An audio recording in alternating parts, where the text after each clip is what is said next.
الرجيم بسم الله الرحمن الرحيم রব্বুল আলামিনের শাহী দরবারে অগণিত অসংখ্য শুকরিয়া জ্ঞাপন করি যিনি আমাদেরকে তার লাশ আমাদের সামনে নেই আমরা গায়বী জানাজা আদায় করছি।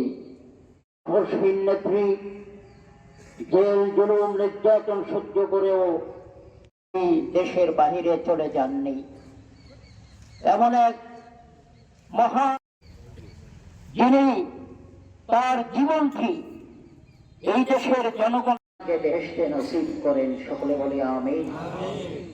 উনি যেমন মানুষকে ভালোবেসেছেন, মানুষের জন্য যাওয়া লাগবে, কেউ দুনিয়াতে থাকতে পারবো না যত ডাক্তার দিয়ে চিকিৎসা করি না।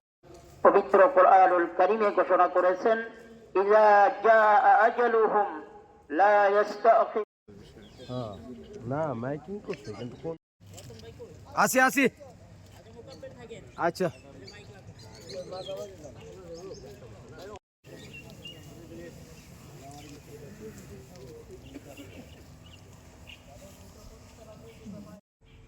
আল্লাহু আকবার।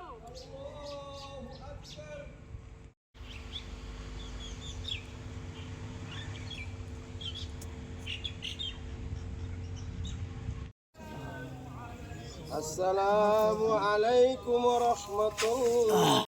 لنكونن من الخاسرين ربنا فاغفر لنا ذنوبنا يسيرا آمين اللهم اكفني بحلالك عن জানাজার নামাজ আদায় করেছি। আল্লাহ আপনার এক মহান ব্যক্তি